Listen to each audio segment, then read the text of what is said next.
السلام عليكم ورحمة الله تعالى وبركاته. خوتي المغاربة، قبل ما نبداو الفيديو نعطروا الأفواه ديالنا بالصلاة والسلام على سيدنا محمد صلى الله عليه وسلم. خوتي وخواتاتي، شكرا على دعمكم المتواصل للفيديوهات اللي كنشارك معكم. شكرا لكل واحد كيدير لايك وكيبارطاجي باش يوصل صوت الوعي وصوت المواطن المغربي الحر. خوتي المغاربة، اليوم غادي نشارك معكم واحد الرياكشن جديد، فيديو جديد اللي غيجي على لسان هذا الشاب المغربي الحر اللي قال كلام صريح حول موضوع نسبة العزوف عن الزواج المرتفعة اللي وصلت لها بلادنا بسبب الفقر والبطالة، وانتقد الحكومة والمسؤولين بقوة على هذا الشيء اللي وصلنا ليه اليوم. وقال للحكومة بكل جرأة: انتوما كطنزوا علينا وقهرتونا وقهرتوا الشباب وكضحكوا علينا. وحسب الإحصائيات الأخيرة اللي خرجتها المندوبية السامية للتخطيط، أن حوالي 52% من العازبين في المغرب لا يرغبون في الزواج، وخصوصا الرجال. وأنا شخصيا كنظن كاين كتر من هذا الرقم.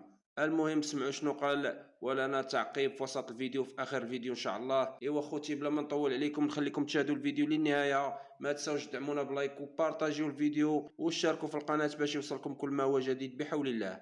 تنسميه الطنز، الحكومه تطنز علينا. كتشدوا واحد المشكل اللي هو عويص كبير وتتهضروا عليه بكل بروده بحال ما عندكمش السوق، ما عندكم غرض.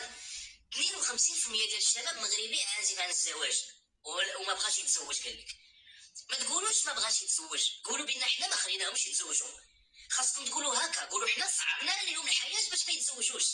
كيفاش بنادم بغى يتزوج وهو باقي تيقول لك انايا ماطيشه غاليه عليا، ماطيشه 260 غاليه عليا؟ كيفاش بنادم بغى يتزوج وهو عنده 40 عام باقي ساكن مع با وامه في بيت فناس ولا كيعس غير في الصالون؟ امه اللي كتفورني عليه 20 درهم في الصباح باش يمشي يكمي ويتقهوى. كيفاش بنادم بغى يتزوج وهو 45 عام وباقي ساكن مع الوالد في الدار مخشي عام زعما؟ كيفاش غيتزوج؟ ودابا تتقولوا لينا راه 52% ديال الشباب المغربي ما بغاوش يتزوجوا.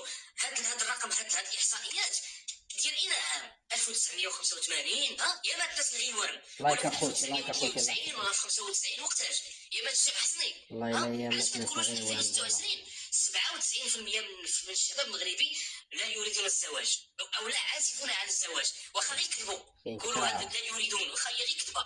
ما علينا ان نتوما اللي ما بغيتوش تتزوجوا، نتوما اللي مصعبين الحياه، تصعبي على بنادم، نتوما مصيتوا الدم ديال الشباب. نتوما دابا الشاب المغربي شنو ولا طالب؟ ولا طالب التعادل، ولا طالب باغي غير ياكل وينعس، ما باغي والو، ما باغيش الرفاهيه. كان تنشوفوا الرفاهيه ولا باغي السياره وباغي شقه مزيانه وباغي بنادم، ولا باغي غير ياكل اصاحبي، ولا باغي غير ياكل الخضره وشويه الدجاج. جاو غاليين.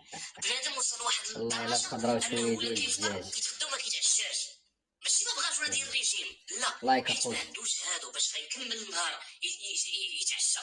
عاد نشوفوا الزواج، بنادم بعدا خصو يشبع هو في كرشو ويلبس مزيان وتكون عنده طوموبيل والدار ديالو باش عاد يشوف الزواج، وهو بنادم براسو ما واكلش ما شبعش في كرشو. الشباب المغربي ولا عنده سوء التغذيه، ما تشوفش بنادم اصاحبي ولا عنده رقيق وحنا داخلين ومعطم مسنوت. علاش؟ شنو زعما تقول لها الريجيم ولا مريض؟ وبنادم ما كياكلش مزيان، راه عنده غلا، بنادم ما بقاش كيشبع، ما قادرش ياكل اصاحبي. لايك اخوتي، الله يحفظكم. عاد غيوكل والو، شنو فين غيجيب هاد الولاد هادو؟ فين غيتزوج؟ فين غيجيب هاد بنت الناس هادي؟ فين غيجيبها؟ يجيب يتكرفس عليها بالمجاعه؟ فين غيجيبها؟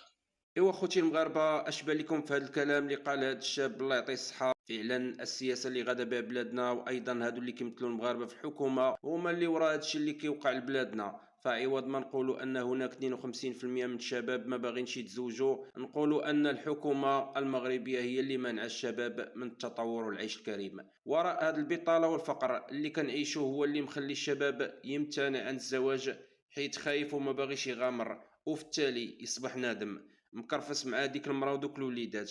واش سميك ديال 3000 درهم غادي تقدر تفتح بيه بيت واسره؟ 2000 درهم غادي يديها لك غير الكرا. فينا هما مصاريف الماكله والضو والماء والقرايه، ولا مرض ليك شي حد؟ وزيد نطلبوا الله تعالى الله يحنن القلوب، وتجي شي حكومه تفرح المغاربه، ويكون المواطن عايش في بلاده معزز مكرم، ويتعاد النظر في بعض القوانين للاسف كتسلخ المغاربه من الهويه والقيم ديالهم. ما بغيتش نطول عليكم خوتي، هذا ما كان اليوم. الى وصلتي لهنا وعجبك المحتوى اكتبوا لي ارائكم في التعليقات. ما تنساوش دعمونا بلايك والاشتراك في القناه باش يوصلكم كل ما هو جديد، وبارطاجيو الفيديو باش يوصل صوت الوعي وصوت المواطن المغربي الحر. والسلام عليكم ورحمه الله تعالى وبركاته.